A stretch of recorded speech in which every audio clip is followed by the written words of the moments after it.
Okay, everyone, if I could ask you to take a seat. All the oldies are staying in here. Thank you to Bastian and thank you to Jeroen. So you can access all of the details of speakers, sessions and timings of the program. You can scan the QR code. Just to remind people again, if you're a Spanish speaker and you need translation, then if you go over to the marquee just outside, then there's full translation in the marquee.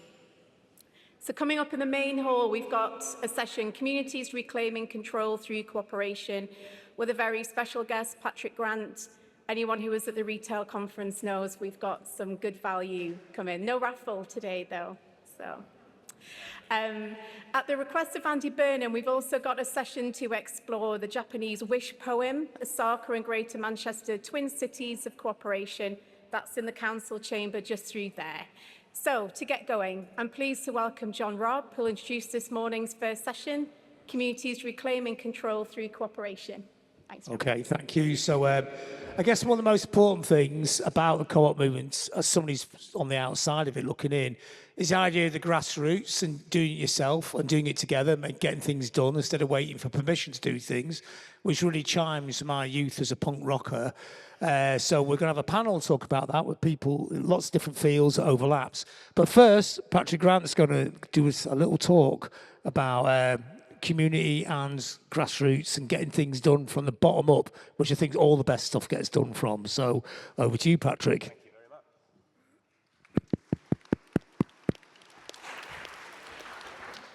Morning, everybody. Delighted to be here in this quite extraordinary hall. I mean, thinking about getting stuff done. Imagine being here at the start of this build and thinking we've got to build this thing. And imagine being here at the end, though, and imagining how great it would have felt to have been one of the stonemasons or the wood carvers or the blacksmiths or the stained glass artists who were part of building something so extraordinary. I'm going to talk to you a little bit about my own business, how I started that, and then we're going to go into a panel conversation. But just as a quick indicator, does anybody here watch The Great British Sewing Bee? Okay, good. Those of you that don't, it'll be back on a week on Tuesday if you want to avoid the TV at 9 o'clock. That serves you well. Does anybody here know my business, Community Clothing? Okay, great. Does anybody here wearing any of it today? Ah, even better. The socks and the trainers. Very good. Well, I'm head to toe in clothing made here in the UK. My raincoat, actually, the fabric was made just up the road by a company called British Miller Rain here in Rochdale. I started my business in 2016. In 2015, one of the suppliers to one of my other businesses wrote to me and told me that they were going to close the factory down. So this is a factory in Blackburn called Cookson and Clegg that has been in Blackburn since 1860. It had been one of the great textile businesses in a town that was great at textiles, as many of the towns around this area were, some still are. My granddad had worked in the textile industry, and he had worked for a spinner called Laidlaw and Fairgreaves in the Scottish Borders. The Scottish Borders, another great British textile area. And he had lived and worked there through a period of fairly significant decline.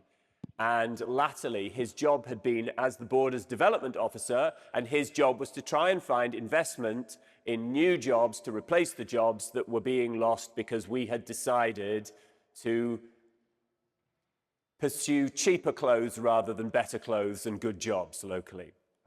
So I was very, very aware of the decline in not only the jobs, but the kind of glue that bound all of those communities together. So spending my holidays with my grandparents in towns like Hawick and Selkirk, it was very, very clear that the loss of this work wasn't just an economic disaster. It was a disaster for people's sense of self-esteem. It was a disaster for people's sense of hope and optimism for their future. You know, young people growing up in towns like Hawick in the 1940s and 50s would have imagined for themselves a long, happy, prosperous future in a career in the town where they grew up or one just down the road. The removal of all of that industry had a devastating effect, not just on those people who lost their jobs, but on those young people who had lost their futures. And so in 2015, when I heard that Cookson and Clegg was going to be closed because the company who owned it didn't think that it was making them enough money, I decided that I would buy the company. Fortunately for me, I had a bit of money at the time because I was doing a very successful thing with a company called Debenhams, who no longer exist. And so I took on the job of running this factory, and I took on the responsibility for the staff, and I had to find a way to make it work because I couldn't just prop it up with my own cash because, firstly, I didn't have that much, and secondly, I wasn't certain that that was going to go on forever, whatever I had.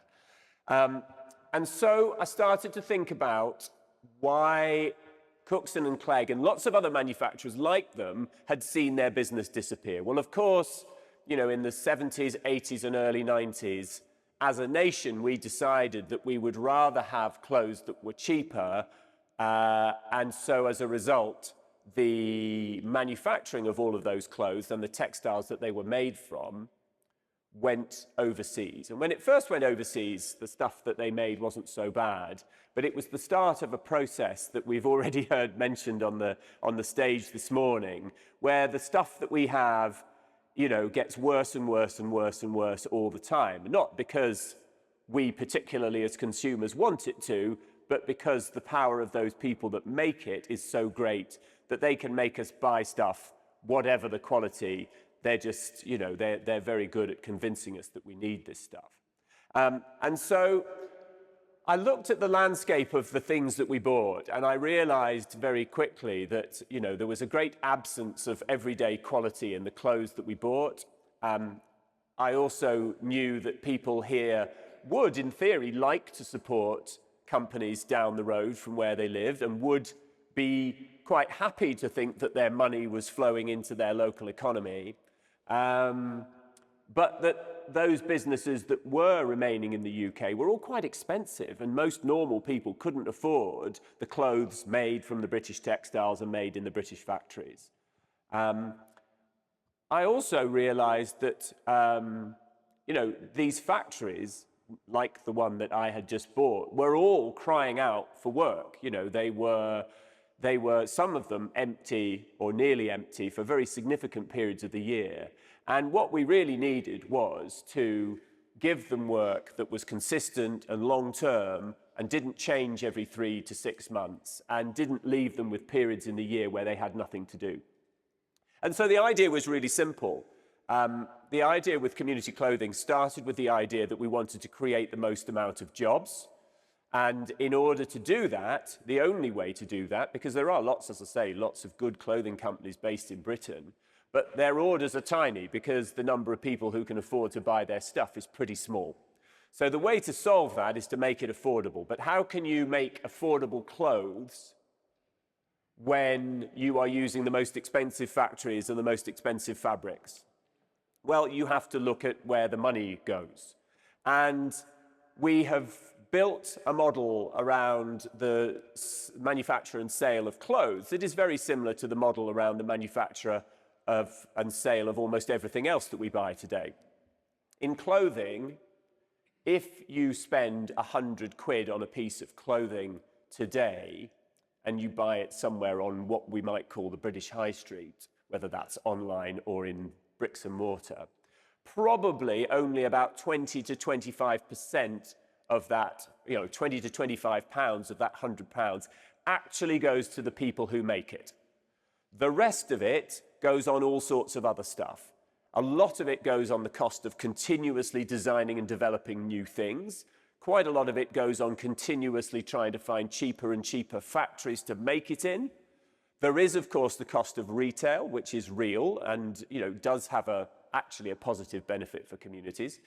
But by far the biggest part of what most brands are spending their money on today is marketing.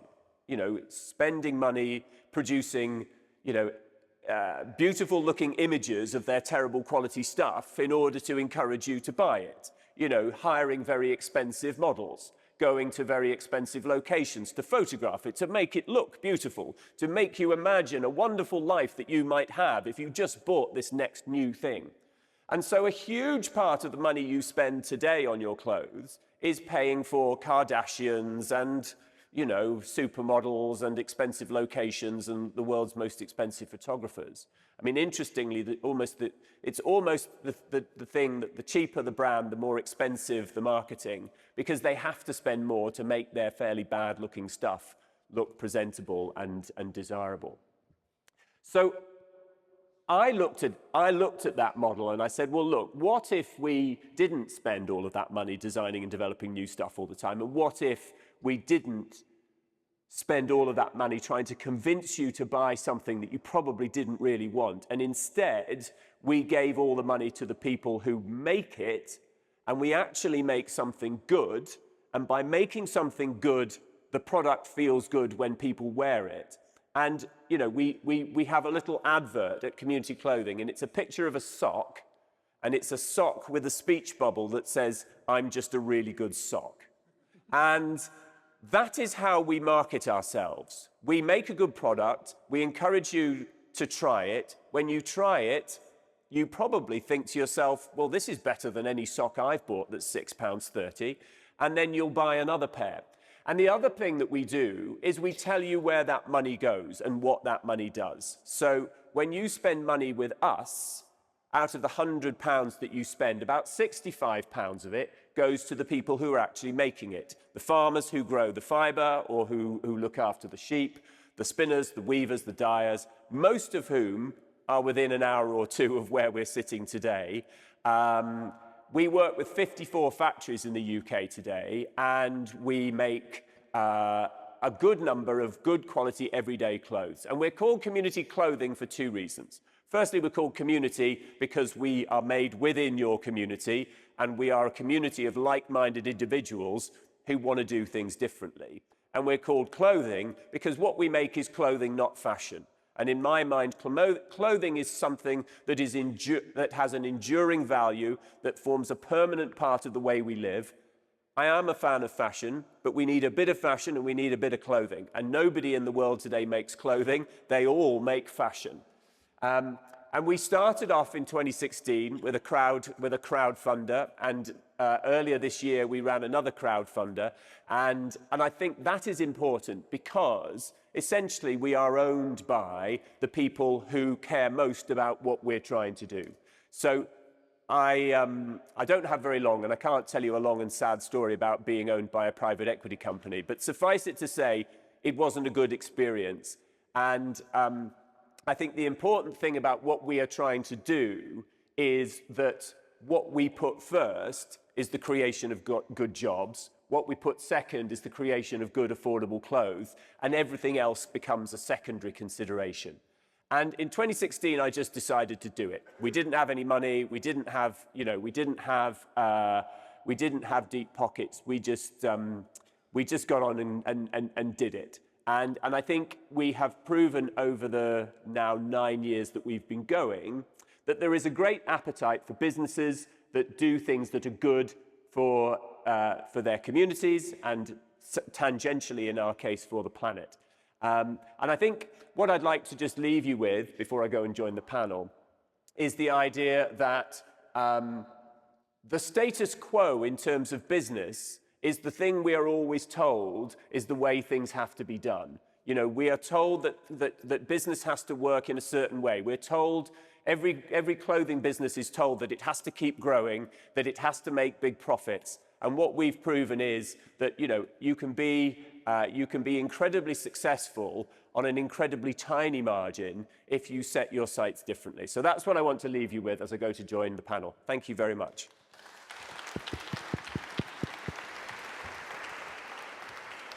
Well, thanks, Patrick. I think that's both a brilliant deconstruction of disaster capitalism and an inspirational model of what you can do about it from the grassroots up, which actually feeds very nicely into the panel itself. So I think what we'll do to start with is just say who you are and what your project is, then we'll come back and deconstruct that. So starting at that end, yeah.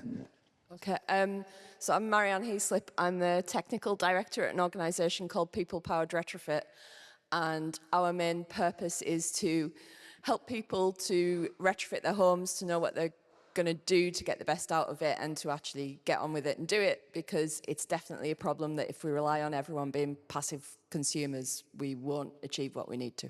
So. Great. Rodri?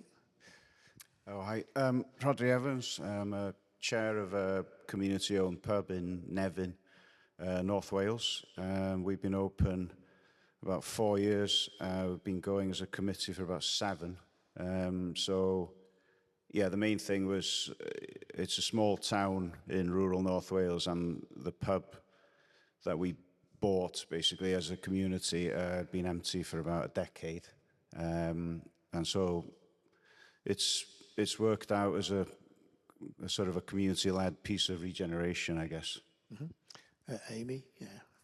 Hi, I'm Amy Hall, and I'm a co-editor at New Internationalist. So we're an independent media co-op owned by our readers and run by our workers. Matthew. And I'm Matthew Oatridge. I'm the COO of Music Venue Properties, who acts as a benevolent landlord to grassroots music venues.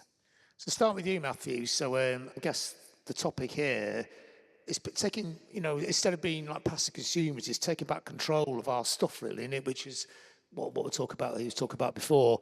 And the idea, the venues, they've had problems over the years, and instead of like waiting for someone else to sort it out, you sort it out yourself. And is that the kernel of the organisation you're part of, the Music Venue Trust? Yeah, so Music Venue Properties was, as you say, established by Music Venue Trust. Music Venue Trust itself is a charity that seeks to protect, secure, and improve grassroots music venues across the UK. It formed in 2014, and its main goal at that point, in fact, the reason why it's called the Music Venue Trust, was to become the national trust for music venues. That was because they'd carried out a report that had showed that the principal threat to the grassroots music venue sector was the commercial ownership of the buildings from which grassroots music venues operate, because quite often those owners of those buildings do not have interests that align with the community operators of the music venues. Obviously, there's rent, there's everything else, but the main issue was that over 90% of the sector had a commercial landlord, and out of those 90%, the average lease, the average amount of tenure they had left on their lease was 18 months. So they couldn't really do anything to strategize for the future, to plan for the future. So Music Venue Trust, this is, of course, against a backdrop of 20 years of music venues shutting. I'm sure you played many of those music venues yourself and seen them shut. I closed most of them personally. Yeah. They should have really recognized that you were the principal threat, but it would have been easier that way. But yeah, so they then spent the next 6 years effectively just trying to address what these, the economic model of these music venues, and weren't able to launch straight into this idea. And then something happened in March 2020. I can't remember what it was. Some sort of global. Yeah, that was it, the Great Plague. And that threw together some interesting opportunities. My venue, I ran at the same time a music venue. I was part of the Music Venue Trust as a music venue exchange in Bristol. In 2018, we had undertaken a community ownership campaign, which we were successful with. We had 400 members. We raised £300,000.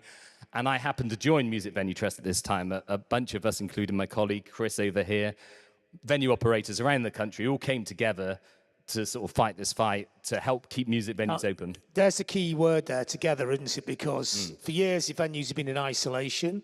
Like I said, it could be easily picked on by property developers, etc. But when the venues came together and worked cooperatively and, worked as en masse, that made a big difference, didn't it? Indeed, yeah. And this opportunity that arose was suddenly there was a bigger team, and I had this experience that I brought to Music Venue Trust and said, hey, why don't we try what we did at the Exchange, but on this much broader scale of trying to buy these venues?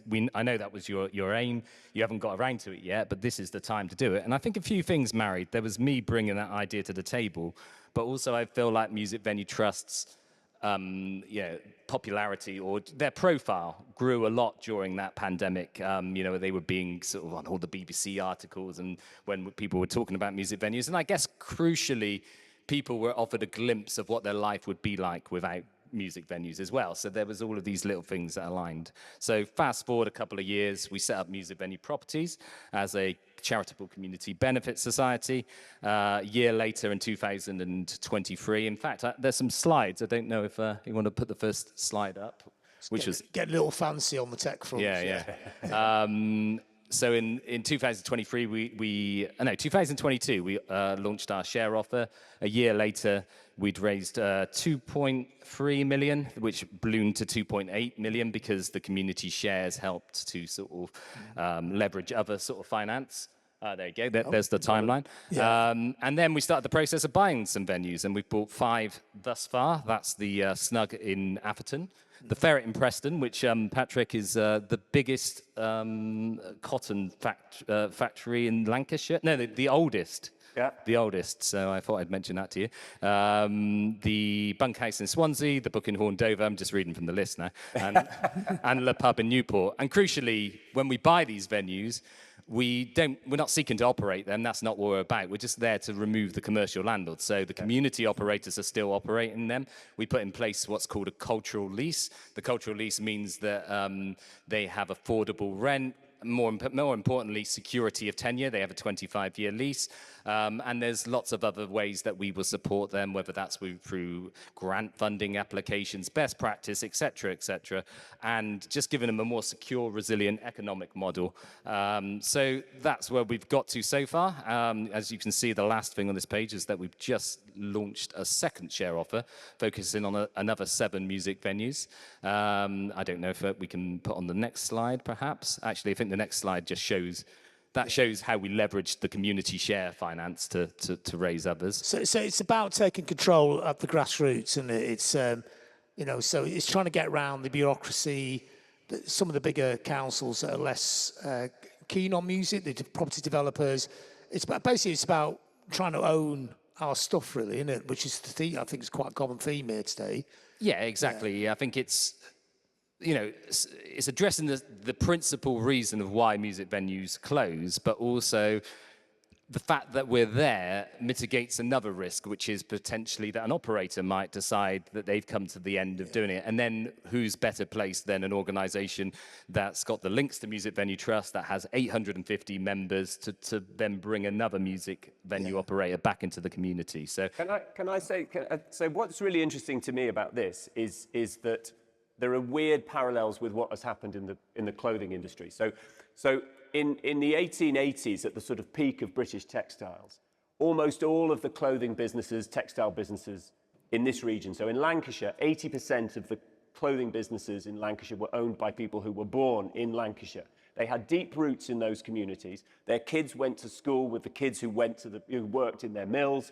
They shared all of their facilities in the town with all of the people that worked for them, and they had a deep-seated care about the future of everything that was happening, and also the profit from everything that they did through their mills went straight back into the local community. And places like this were built with spare money from industry at a time when all of those people who were making that profit still lived in those towns. Obviously, today we live in a version of capitalism where those people who own things are almost exclusively remote. The people who own music venues are large corporate property companies who are, wherever they might be located. Their owners are kind of opaque, and they are extracting money from a community with none of it going back in. Whereas in the past, the version of capitalism we started with, most of the excess went back in. And what you are trying to do, and again, what we are trying to do in the same way, is put the ownership back inside that community so that decisions are not based on making the most amount of money. They're based around trying to make enough to keep things going, but the benefit is much broader than just a financial benefit. And I think it's really fascinating what you're doing. Yeah, exactly that. And I think the thing that makes it maybe slightly different is that it's taking community into a concept of not just geographical. There's this community of interest. And I guess that's probably the same for you as well, that, you know, there's people in, say, Brighton or London or Bristol, where I'm from, investing in that first share offer. And there's not a venue in those cities that we're trying to buy at that point, but they recognize that it's important for the whole grassroots music ecosystem that there are venues in Dover or Atherton or Swansea where a bit more off the beaten track or whatever, but it's really important that those communities have access to music. So it's been really cool to see that, and to see those, you obviously get spikes in those little communities of investment as well, because those people don't want to lose what's important to them. But yeah, really heartwarming, I suppose, to have that kind of community built action from the grassroots. So Marianne, community, grassroots, this is something you're involved in as well with retrofits. So this kind of crosses over into your work, some of these kind of themes, doesn't it? Yeah, and I think what's the difficulty with retrofit is it's technically quite complicated, or it can be, and it's disruptive sometimes, or it can be, and it is something that we have to do. We have to decarbonise our economy. It's not going to go well, though, if it's done to people. You know, if people feel like it's imposed on them, and if things aren't considered like justice and affordability, and considering all of the things that people find important about their homes as well. So it's like really grassroots, because it's like what's happening in your living room.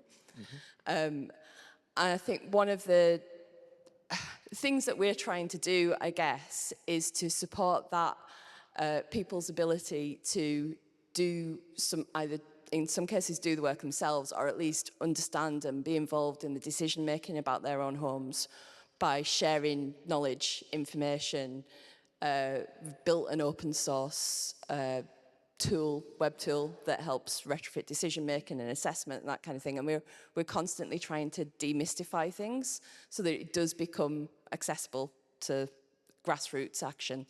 I was at a conference yesterday at Salford University about retrofit, and it was all academics and engineers and people talking about like highly technical stuff, which is all important, and I am a geek, I love that stuff, but it's not gonna happen if we just talk amongst ourselves. So people feel, they don't feel empowered, they feel like it's something they can't do or start the process of doing. Yeah, and the thing is, it's so much of it is, once you understand some of the basic principles, so much of it is about how it feels to be in your home. Are you comfortable? Are you able to afford your bills? And also, people are concerned. People want to do the right thing often, but they are, confused sometimes about what the right thing is, because initially retrofit, I think a lot of the people who first did things to their own homes did a lot of their own research, and they're the kind of people who would happily spend entire weekends on the internet digging through stuff. Not everyone has the time for that, and the way that we'll make it accessible is by sharing good information and making sure that people have information that they can trust as well, which is where the being a cooperative comes into it, because we're not in this in order to extract massive profits from it or do anything. We're in this to make this thing happen. And people understand that and kind of trust our independence. So when they come to us for advice, we're not doing the hard sell on them for something. We're helping them understand what's you best see for them. yourself more as a conduit of ideas, or do you get quite hands-on with it as well? I mean, I'm an architect by background, so I do the drawings and the specification, right, and that kind of thing. I have done a bit of my own draft proofing and airtightness tape and that kind of thing. But people can do. I mean, that's the thing. We can support people that when they're doing their DIY efforts in their own home, they're doing something that will have a great benefit. And they won't, I suppose the scary thing sometimes, especially with something as important as your own home, is you don't want to do something that causes damage as well, which there have been, and not far from here, examples of kind of top-down retrofit schemes that have been done to people and done badly, and gone badly wrong and caused damage to people's health and people's homes. So we're trying to make sure that we avoid that. And some of how we do that is by making sense of it for people so that they understand, all right, it's these materials are probably better for my house. I should think about what I use for my cooking, getting an induction hob, all that kind of stuff. But it's because it's technically complicated. A lot of our job is to try and make sense of it for normal people. Yeah, and we're normal people, just because that's what we all are, really. Yeah. And I mean, that sense of powerlessness, which Patrick was talking about, and you know, the mills are taken out of town and run by people from remote people, didn't really care, didn't even know the names of the towns these mills are in probably. Does that have an effect on the community? I mean, obviously, when you retrofit the house, it's having an effect on the heating bills, but it also empower people, make people feel they can have some sort of control in their lives? I think it's we've done a fair bit of work in suppose street-based schemes or area-based initiatives, and sometimes it's in places like Saltaire in Bradford. We've supported a group there who they're part of a World Heritage Site, so it's quite limited in some ways what they're allowed to do to their homes. So we did a bit of work helping them understand how they can improve their homes so that they're not getting condensation on the windows all the time, so that they are more comfortable in winter within the bounds of what's possible in a World Heritage Site. I think that's, because it's really disempowering and really depressing if you think, oh, I've just got to live in this house as it is. Helping people understand how they can improve their homes is really important. And I think it's, so the idea of it being, it is something that has to happen to some degree locally because climate is different in different locations. I'm from the west coast of Cumbria. There are certain things that you can't do there that you might be able to do in Cambridge because the climate is completely different and the buildings are different. So what we do to kind of support that, we're based in Manchester and work kind of across what I would call the south of the northwest. But we support other organisations who do similar stuff to us. We share our information with them, we share our tools with them so that in their areas, so in like Edinburgh, in Cumbria, in Bristol, down in Exeter, there are similar groups doing a similar thing for people in their area, and they understand what the buildings are like there. So it's, again, having like an embedded understanding of the area that you're working in is really important as well. I mean, Roger, this is sort of similar to what you're doing. It's you lived in the city, you lived in Manchester, you moved back to Wales, I'm guessing the town you came from was some town, small town, and the high street was really run down. And I guess it was you or a group of people decided to do something about that. Yeah, I mean, going back to Matthew's involvement in buying up these buildings, community ownership, it's all about owning buildings and land and using them for the benefits of the community, because if you don't own stuff, you have no influence over what happens in your community. Yeah. So we were worried, like a lot of, this story is across the UK, isn't it? You've got high streets in decline, you've got pubs closing down left, right and centre every week, music venues as well.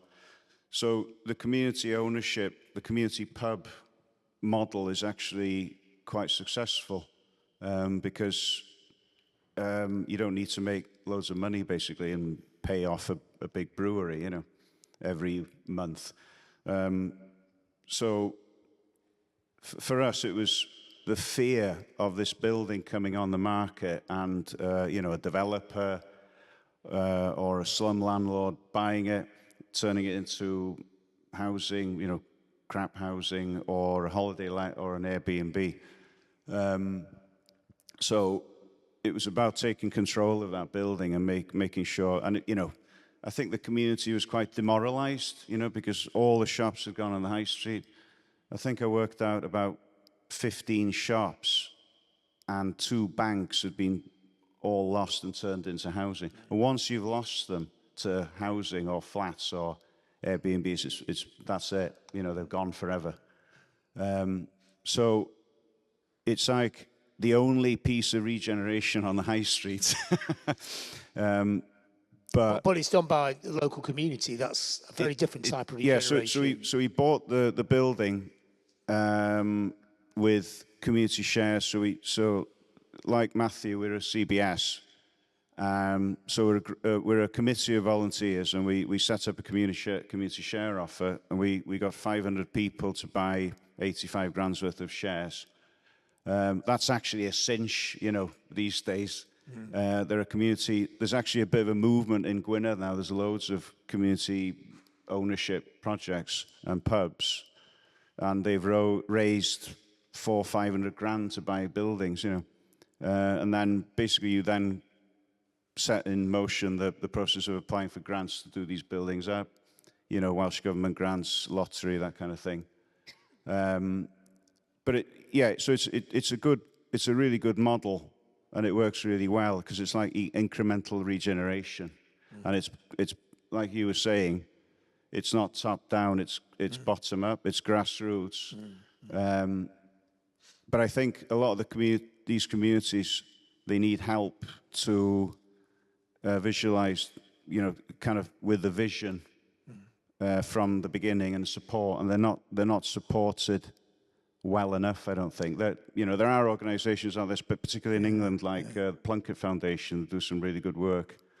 So when you say supported, you mean financially, or just advice on how to do this? Because it's not easy, is it? It's not without problems. It's hard work because we're just a bunch of volunteers that had absolutely no idea how to run a pub. Yeah.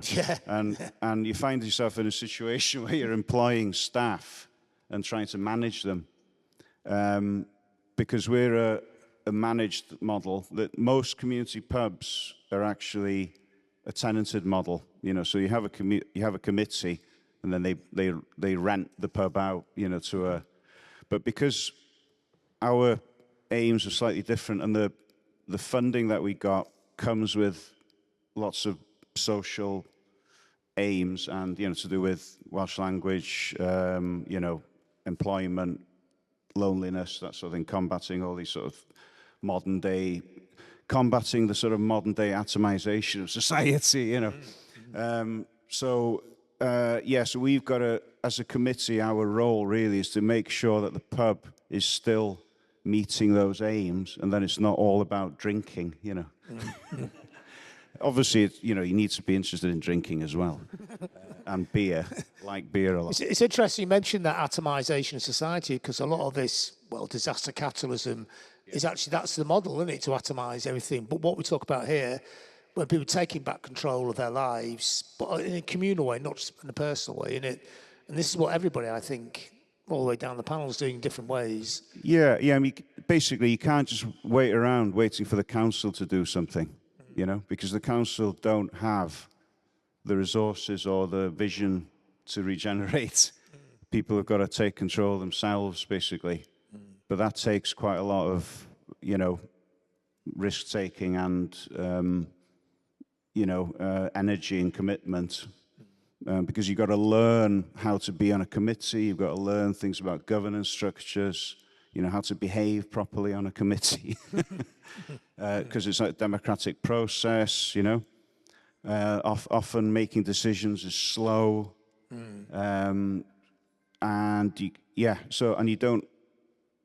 We were lucky because we had a good mix of people on the committee. They weren't just all retired people, some of them business people, a lot of them work for the council. So, yeah. But after 7 years, you lose people. We've had 3 managers, so we've had 2 chefs. But the turnover of the pub is trebled basically in 4 years, so. All the different skill sets that people bring to it is very much part of what makes a cooperative situation great, though, isn't it? Yeah. Yeah, I think what's interesting is the people who were on the committee have gone on to work in the sector and be employed in the sector in supporting other community projects because they know how to do it now, So it's a catalyst.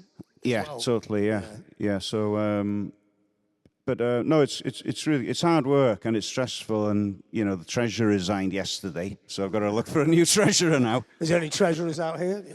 Yeah, but you just got to keep going, and We've got the best staff that we've had now in the pubs. We're really keen to just keep them happy, you know. But yeah, no, it's a good model. And it's, as I say, going back to Matthew, it's all about owning buildings and land and having control, you know. Key thing. So Amy, with the New Internationalists, I mean, we're talking very local. Obviously, the name of the magazine is very international, but also it's quite local as well. The project itself, the magazine itself, to actually run it, is run not too dissimilar way from what we're talking about here, isn't it?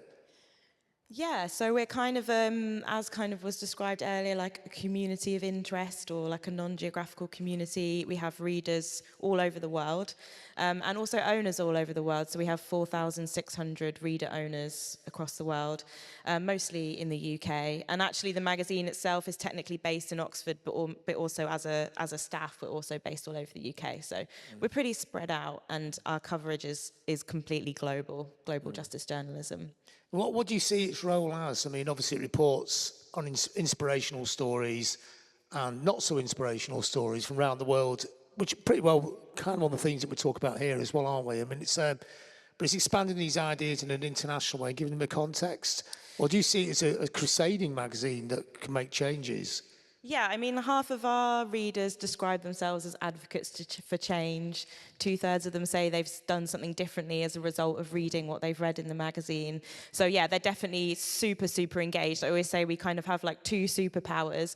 One is our global network of journalists that we work with around the world, and then also our readers and supporters and our co-owners. And they've really come together to save us on more than one occasion, to save independent media that they care passionately about. So earlier this year, we ran a crowdfunding campaign to fundraise for a magazine that is coming out next month. And we went to our co-owners and we said, you know, what are the things that you are most concerned about? What are you worried about? And it was the rise of the global far right, what people can do about it. They were really worried about the kind of like atomization of our society. And so we fundraised off the back of that. We raised £59,000 for a magazine on that topic, which will come out next month, and will also kind of go towards keeping our journalism going, keeping that independent media going, because you know, we were looking around us, so many people were being shut down, so many medias being bought up, scaling back what they're doing.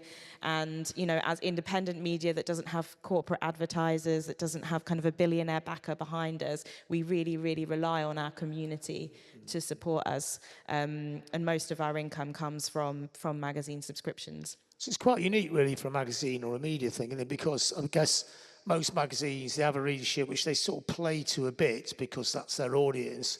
But your readership actually is almost, not completely, but part of the editorial. Yeah, so they have a say in kind of what we cover every year. We have an AGM. We give them the opportunity to vote on the topics that they most want to see. There's some of the covers of our magazines there. We do kind of an in-depth look at a topic in every magazine. So our current magazine, for example, is about the United Nations, asking is it still fit for purpose? And all of these topics that we cover have been kind of voted on by our readers, and that we know what they really want to read about, basically, and what they care about. So even though it's a smallish magazine, you know, compared to like, you know, huge media conglomerates, it does have an effect, doesn't it? It does, you know, it brings the ideas, platforms them, and gets stuff out there. Yeah, definitely. And also, you know, we compare it to like the rest of the national media. So in the UK, 90% of national newspapers are controlled by just 3 companies, whereas we're controlled by 4,600 people around the world. So it's kind of like, yeah, we're basically doing things complete opposite. We're run by our workers. We basically run like a worker co-op. We were started to be a worker co-op in the 1980s. So it is a very different way of doing media, but it's also one that our readers really, really care about, and have turned out to support us again and again to keep that journalism going. And they say that they really trust us because of that independence as well. So would you actually look at the readers as almost as being like your editors? Like I said a minute ago, do you think of the readers as being like the editors in a sense. Yeah, they're kind of like our critical friends in a way, and our co-owners also really do feel a sense of ownership. Like I meet people, they're like, you know, I'm one of your owners, and they'll come to our AGMs and they'll tell us what they like, what they don't like. They'll write to us. We have a common council of co-owners, so they're people who are more involved in the magazine. They'll go through the magazine. They'll send us all their feedback. They've started now reader groups where readers can come and talk about the magazine and that kind of thing. So yeah, they're definitely part of our team, but we still have our like editorial independence, which is really, really important to us and always has been. So in a way, it's a brilliant model, isn't it? Because people are providing you ideas to write about, and it's not like you have an editorial meeting and no one's got any ideas. You go, well, there's 4,000 Yeah, that's not a problem that we have. I mean, we cover the whole world, so we're never short of ideas. Yeah, and the readers also always have ideas. So yeah, no, that's not something that we're concerned about. But this kind of model of fundraising, particularly for an issue of the magazine, is something that was kind of different for us this year. While we've run community share offers in the past, and people have kind of donated towards our journalism, kind of fundraising on a very specific topic to fund the whole magazine on that topic and our work on that issue, that is something that was new for us and did work really well. And again, it was another opportunity to go to our readers and hear what they really cared about and what they were worried about and what they wanted to see us do differently on the topic to other media. So obviously we have a very internationalist perspective, we have a very global justice perspective. We're looking at where's the money coming from, where's the money going, where is the power, and all of those kinds of questions. I mean, as somebody does a magazine involved in a lot of these topics we talk about, you know, constantly, you know, like the way the world has been run by load of maniacs, basically. I mean, are you optimistic about the future, or is it hard work? I mean, yeah, I am optimistic about the future. I think you have to be. You know, we're limited by our imaginations. You know, Yeah, like brilliant. we have to imagine a better future. Otherwise, what's the point?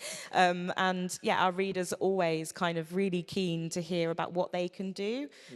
We kind of believe very strongly that the power of ordinary people coming together to change things, whether that be here or anywhere in the world, and that is exactly the kind of stories that we cover. And so yeah, I'm always feel optimistic because there's always people doing amazing things all over the world, and we're kind of just managing to bring those stories together and to tell those stories and to help people feel connected to what's happening. Yeah, it's not like the big headlines. It's not the rubbish that Donald Trump's speaking on True Social. It's basically people in the local communities making change themselves and not waiting for things to happen like everybody on this panel today. Yeah, exactly. And also how has Donald Trump got to that point? What is the journey that came to, you know, we did a magazine about Palestine in the summer of 2023, which sold pretty well, but then after the 7th of October completely sold out because people were just desperate to know what is happening, like why is this happening and what is the history?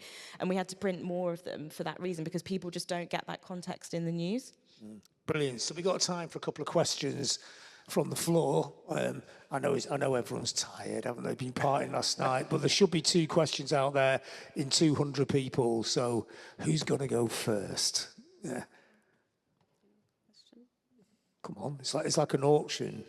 Oh, question from the front.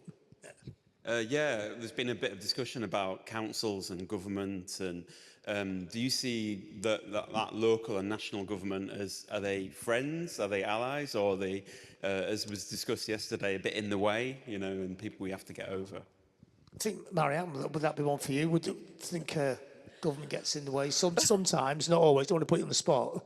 Yeah, well, I think there's been a bit of an issue over the last 15 years or so where a lot of the solutions that have been presented in the field that I'm working in have been very market-based. And with something like the energy company obligation, which people might not know, but basically we make the big energy companies pay for energy efficiency works. And it's a little bit like putting the fox in charge of the hen house. It doesn't really stack up. So I think that kind of assumption that the market will solve it has been there for the last however long. And then alongside that, a lot of the local authorities, there are good officers and people trying to do things in them, but they're massively under-resourced. So you know it's difficult for them to do very much. We'll see what happens with there's a warm homes plan coming in the autumn, apparently, so we will see. I think there is a bit of a shift, but in the meantime, we're going to carry on. Yeah, and carry on building. So we have had, I should say, we've had some support from the government to develop a project which hopefully will become something that's longer term, working with credit unions, because one of the barriers that people face is paying for, you know, their loft insulation or their new windows or whatever. So working with credit unions, who are another form of cooperative, who people can then get a loan from their local credit union to pay to do some of this work. So we have had some support, but yeah, I'd say patchy is... I mean, Patrick, I mean, does it make any difference to what you do? Or you just operate anyway, and they're just happy that somebody's actually trying to open an old mill in the town? Yeah, I mean, I think what's really interesting to me at the moment in all of this conversation and your question is that, you know, we used to fit, ownership is important. I mean, what I'm hearing here is that, you know, ownership is important in all senses, and as a nation of citizens, we used to own a lot. You know, we used to own our railways, we used to own our hospitals, we used to own schools, we used to own all sorts of stuff through the government, but we used to own all of that, and we felt, you know, we had something there that gave us a sense that, you know, we had some power over it. And now, you know, I drove in and there's a paid car park at the back of here. If you go to a hospital, somebody's making money out of it. The councils, you know, in where we work in Blackburn, the council does own a bit of stuff, but the people who look after that are making money. Everybody's out to be making money off these assets that the community owns. So you know, and it feels like that has been the drive of government, is to find ways to make money out of public things. And it feels like completely the wrong way round. Like, they should be there for us to enjoy. We should get the benefit. You know, why are we selling off wind farm licenses? Why don't we, like, I can ring up a wind farm, you know, I can ring up a wind turbine. I can ring Siemens and say, build me 100 wind, like, and then we can own it, we can all share in it. It feels like at the moment there's this struggle, because I think a lot of people in local government would like to have more control over the things they have, but they're being told that they've got to kind of own less of it because that's the most efficient way.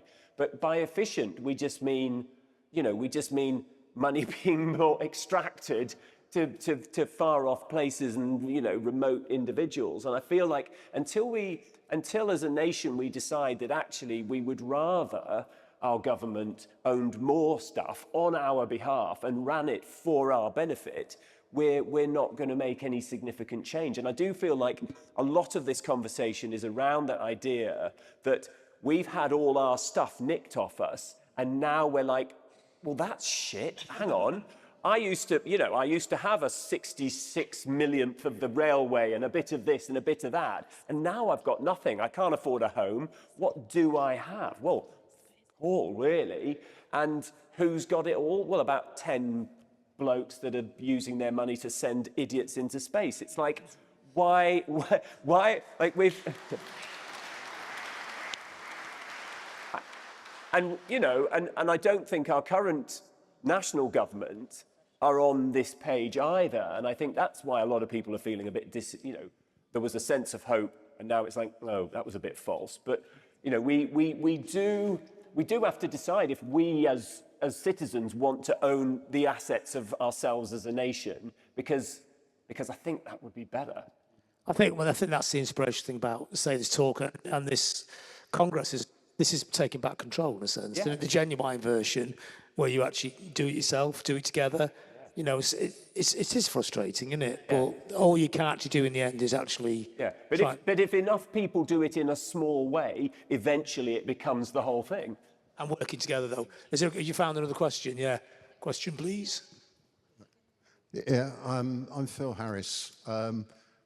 We actually own a music venue in Cromer. It used to be the Women's Institute building, but we persuaded them that we could run it better than them. I think That's brave. I think the biggest problem we've got is actually people buying tickets in advance and actually showing commitment to the venue. We push it all the time and say, it's your venue, if you don't use it, you know, you're going to lose it. We should have had a comedy night on Friday night, and I was here, but we had 2 people buy tickets, and we cancelled the event because it's unfair to get 3 comedians to come to Cromer of all places, and attend an event. Yet on Friday night, I was getting people phone up and saying, "Why have you cancelled it? You know, I want to go to it," but they don't commit. And I think that's a real difficulty of actually getting communities to actually buy into the facilities they've got, because if they don't buy into them, they lose them. We find as well that a lot of these talent programs on the television and everything else don't help as well, because the young kids think that they can become famous and play Wembley Stadium, where going back to when I booked bands in the 70s, punk bands, you got them coming to your place. We have Glenn Matlock from the We know what you mean. and we can sell out.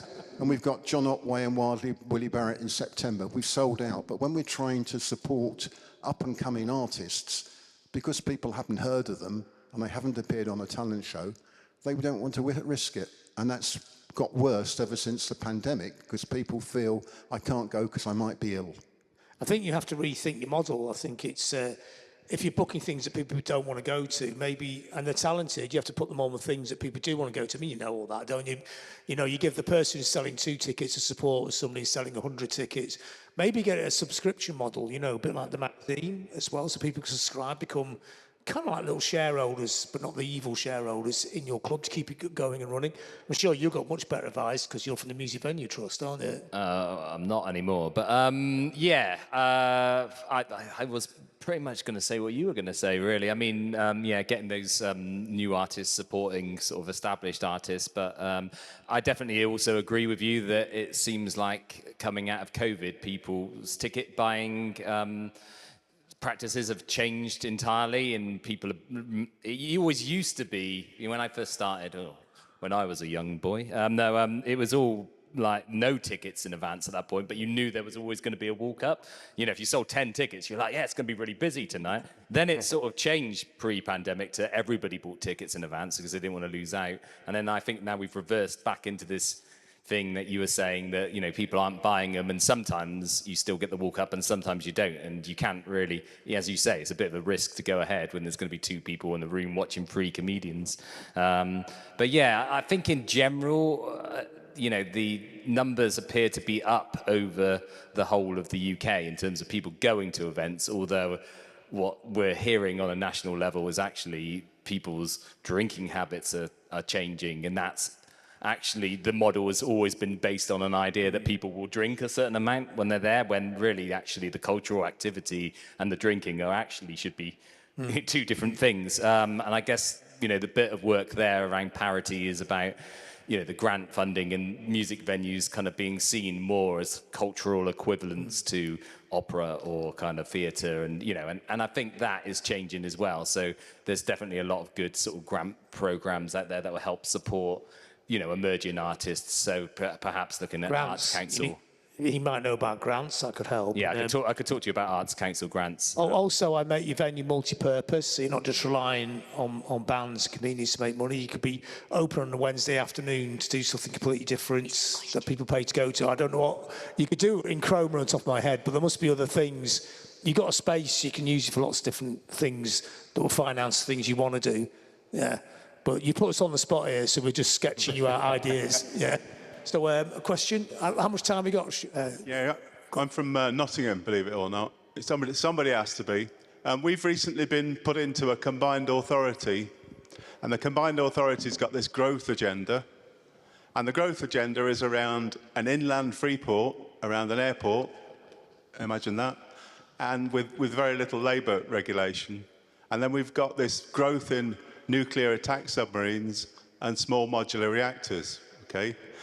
Now, we've been asked to look at a critical assessment of a bottom-up economic policy in that environment. And it's a bit scary because people don't really want to get involved. But we've done some stuff. And I tend to think, the proposals I've put forward are about education, adult education, with a strong emphasis on cooperation, and public health, to look at health inequalities. So an economy that deals with the things that are going wrong rather than a top-down approach, spending lots of money on things that people don't really need. So does that make any sense? And the other plug is for co-op pageants in 1938, with the Second World War on the way, co-operators booked Wembley Stadium, and 60,000 people celebrated co-ops, and maybe that was a big cultural event that can help this. Does that make any sense? Is that a question?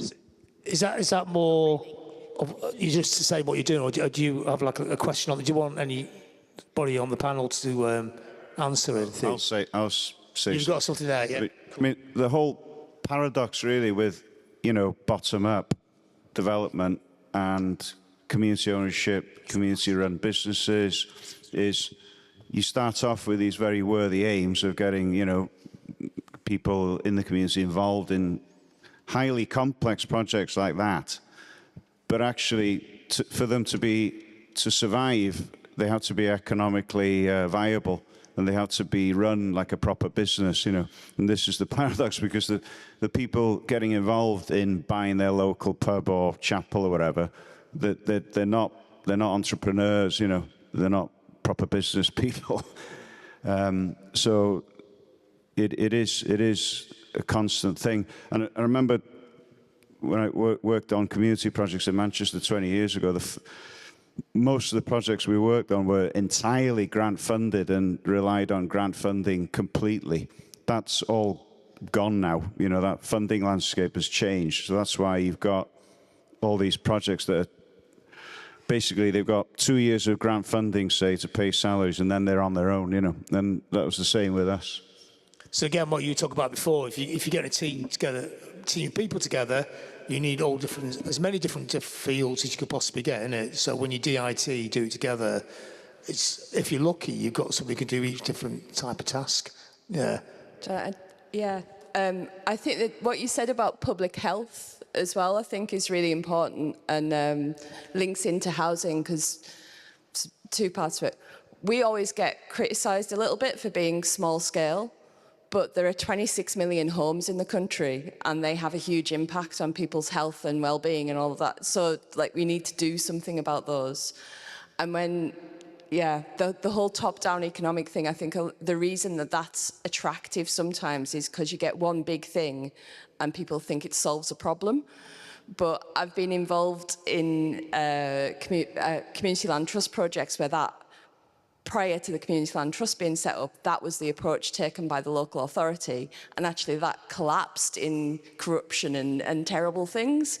And what they then did is say, okay, well, we'll support all these other smaller groups, and as a combined mass, you have a bigger impact, and you're also more resilient and more effective as well. There's too much talk about efficiency and not enough talk about actually getting stuff done and being effective. So, yeah.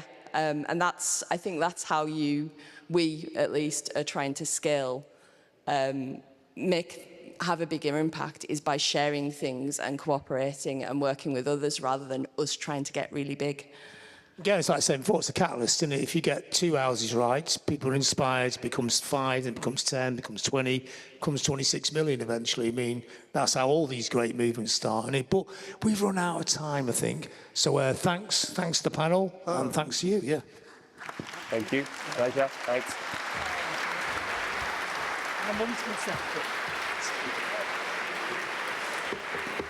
Okay, thank you to John, Patrick, Amy, Matthew, Marion and Rodri. We are going to move to a break. They'll all be downstairs in the old council chambers today, and then we'll be starting again at 11:45. We have the We Can Be Heroes session, so we'll be hearing more stories like we've just heard of the most inspiring examples of cooperatives in the UK and the heroes involved with them. And then in the council chamber through the door, the Woodcraft folk are hosting a session on inspiring the next generation and creating a youth inclusion co-op. Just another reminder, the Rochdale Pioneers Museum is open if you want to go and visit. We'll see you back here at 11:45.